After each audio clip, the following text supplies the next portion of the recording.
트럼프 끼어들지 말라는 경고에도 아몰랑 문재인 보유국의 위력, 무너지는 한국 경제. 나쁜 상사는 있어도 나쁜 부하는 없다라는 말이 있지요.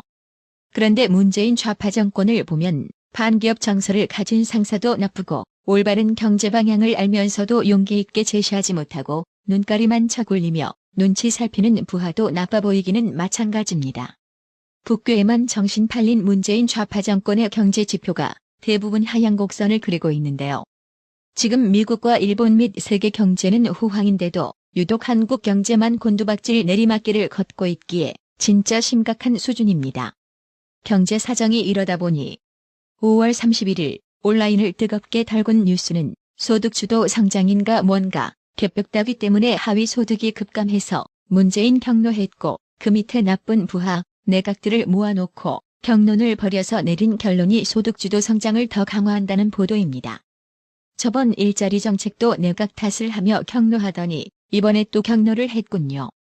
그동안 북괴에 정신 팔리다가 나라 경제가 처참하게 무너지는 신호가 보이자 고작 한다는 게 경로 타령과 내각 질책. 반기업 정서를 갖고 기업 죽이기에 앞장서고 있는 이 사람은 왜 자신이 부족한 부분을 절대로 모르는 걸까요?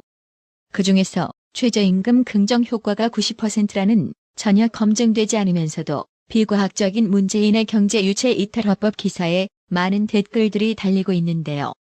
한결같이 욕설로 댓글이 도배되어 차마 머리에 뇌가 없냐라는 댓글 소개는 하지 못할 지경입니다. 최저임금 올리면 저임금 미숙련 노동자들의 일자리가 없어지고 들의 소득이 감소할 거라며 소득주도 성장 같은 건 존재하지도 않고 말도 안 되는 경제 논리라고 국내외 모든 전문가들이 입을 모아 충고했는데 옆에 김밥집 종업원에게도 쓴소리 들은 실물 경제 따위 전혀 모르는 장모 같은 머리 나쁜 병신 새끼만 앉혀놓고 무조건 억지 쓰다가 결국 예상대로 경제가 작살나니까 경로했다라고요? 이게 대체 사람의 지능을 가진 놈이 할 짓인가요? 전 세계가 호황이라 일할 사람이 없어서 난리부를 쓰인 마당에 기껏해서 하는 짓이 공무원 늘리고 예산 현찰로 뿌리면서 사실은 좋은데 체감 경기만 안 좋다고 거짓말 늘어놓으며 국민 개돼지들 우롱이나 하고 있고 참 나라 꼴 잘 돌아갑니다. 문재인 2명 보유했다가는 아주 나라가 개작살 나겠습니다. 안 그래요? 구독자님들.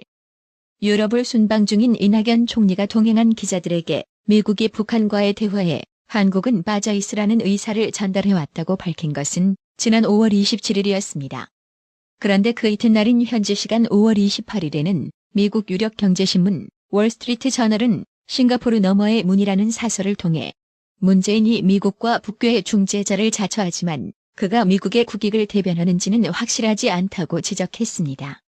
월스트리트 저널은 현지 시간 5월 22일 한미 정상회담이 열린 이튿날 트럼프 대통령이 미북 정상회담 주소를 발표하자 문재인이 즉시 김정은에게 연락하고 만나기 위해 판문점으로 뛰어간 사실을 설명한 뒤 이제 한국 정부는 6월 12일 미북 정상회담이 열리는 싱가포르에까지 끼어들겠다고 나서고 있다고 꼬집었습니다. 월스트리트 저널은 이어 문재인이 여전히 북한이 비핵화를 약속했다고 몇 달 전부터 말하고 있지만 북한은 전혀 다른 이야기를 하며 미북 정상회담에 나서고 있다면서 북한은 싱가포르에서의 정상회담 사전 준비를 하자는 미국의 연락에 답하지 않았고 실무진도 보내지 않았는데 문재인은 지금 같은 물건을 파는 게 맞냐고 지적했습니다.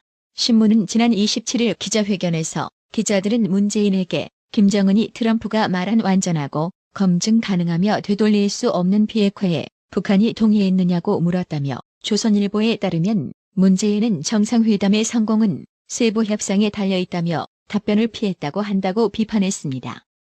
월스트리트의 이 같은 비판은 한마디로 문재인과 북괴 김정은이 한통 속으로 본다는 뜻인 거죠. 싱가포르 회담의 꼽사리끼이라는 문재인의 행동에 미국은 불쾌한 반응과 경고의 메시지를 보냈는데도 불구하고 일본 NHK는 한국 정부 청와대 직원이 싱가포르에서 얼쩡거리고 있다는 사실을 확인했다는 보도를 했습니다. 어제는 이낙연 총리가 한민족을 단숨에 몰살시킬 북괴 비핵화는 미국 문제로 쳐떠넘기는 정신나간 궤변을 늘어놓더니 오늘은 오로지 대북 퍼주기 정책 일환으로 북괴 비핵화가 마치 해결된 것처럼 김동연 부총리를 내세워 남북경협 컨트롤 운운하며 김칫국부터 처마시고 자빠졌습니다. 이와 달리 미국은 트럼프 행정부가 당초 계획했던 추가 대북 제재를 무기한 유보한 것으로 알려진 가운데 미 의회 내에서는 미북 정상회담 진전 상황과 별도로 더욱 엄격한 제재를 가해야 한다는 목소리가 나오고 있습니다. 추가 대북 제재는 북한과의 협상력을 높이고 협상이 실패할 경우에 대비할 수 있다는 주장입니다. 한편 현지 시간 5월 30일 폼페이오 국무장관은 뉴욕에서 북괴 핵 문제 논의를 위해 천안함 폭침 살인마 김영철과 만찬 회동을 가졌는데요. 미소 짓는 폼페이오, 고민에 가득 찬 김영철 비교 사진이 눈길을 사로잡고 있습니다. 뉴욕에서 폼페이오와 김영철이 만나는 시간에 유엔 안보리의 대북제재위원회는 5월 30일 정례 모임을 비공개로 개최했다고 합니다. 제재위원회의 의장을 맡은 네덜란드의 파노스트롬 유엔 대사에 의하면 미북 정상회담을 향해 미북 간의 협의가 진행되는 가운데 유엔 안보리는 북한에 대한 압력을 계속해 나간다고 하는 방침을 확인했다고 산케이 신문이 보도했습니다. 동일한 시각 한미 군사훈련을 트집 잡던 북괴가 자신들은 어뢰를 발사하고 남침 야육 도발 훈련을 실시했다고 합니다. 북한이 이 8월 저희들이 실시할 예정이었던 한미연합 을지 프리덤 가디언 연합훈련에 대해서 이의를 제기했었죠. 그런데 북한이 지난 25일부터 27일 사이 원산 앞바다에서 군사훈련을 실시한 게 아니냐, 이런 정황들이 나왔습니다. 다시 말해서 앞으로는 우리를 비난하는 평화공세를 하면서 뒤로는 군사훈련을 했다, 이런 이중 행태에 대한 논란이 불거지고 있는데요. 고영한 부원장님, 이 원산 앞바다에서 군사훈련은 매년 하는 거라고 이야기를 하네요.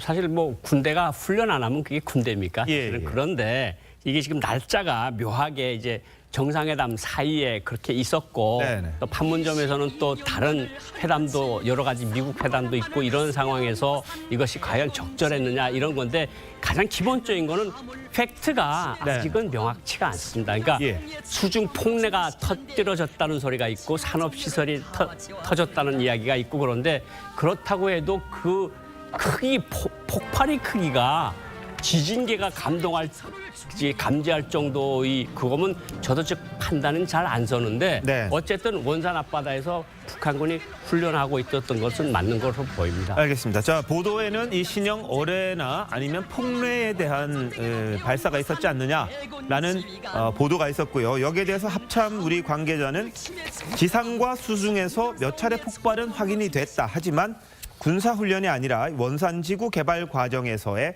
산업폭발로 추정이 된다. 이렇게 군사훈련이 아니라는 식으로 이야기를 하고 있습니다. 그런데 지진계가 감지할 정도면 이현정 위원 상당히 큰 규모 아닙니까? 그러니까 지금 이 시점이 상당히 좀 아주 논란이 있는 시점이에요. 네. 왜냐하면 이 지역을 원산 지역 갈마 그 관광 지역을 24일 날 김정은이 직접 왔다 갔습니다. 네. 또 당시에는 현장에 우리 지금 이번에 풍계리 핵시설을 취재하기 위해서 5개국 기자단들이 있었던 지역이거든요. 네. 근데 이제 김정은이 그날 밤사이에 다시 평양으로 가서 25일 날 이제 그 회담을 제의했지 않습니까? 이제 그런 상황이라 한다면 과연 김정은이 왔다 간 지역에서 왜 이런 훈련이냐, 아니면 이런 공사를 위한 폭발음이 났을까?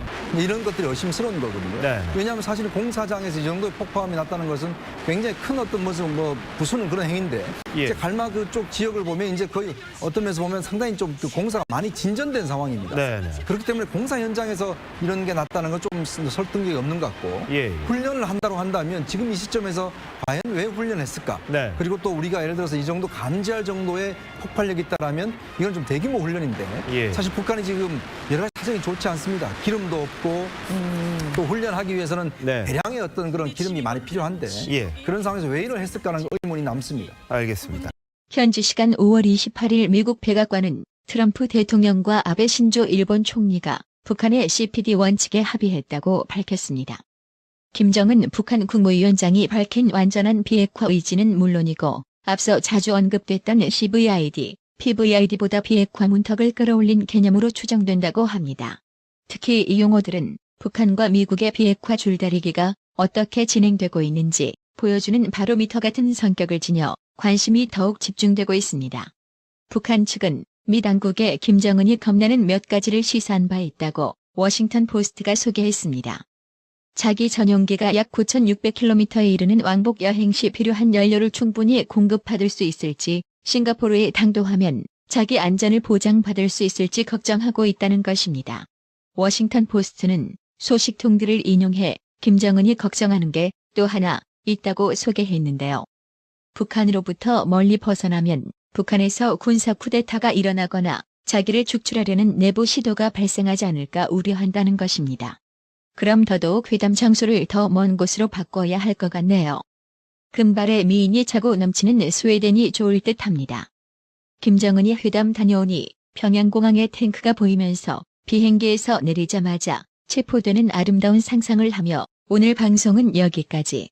나라의 TV는 보다 더 양질의 컨텐츠를 생산하기 위해 자발적 구독료를 후원 형식으로 받고 있으니 많은 성원 부탁드립니다. 시청해주셔서 감사합니다. 구독은 꼭 눌러주세요.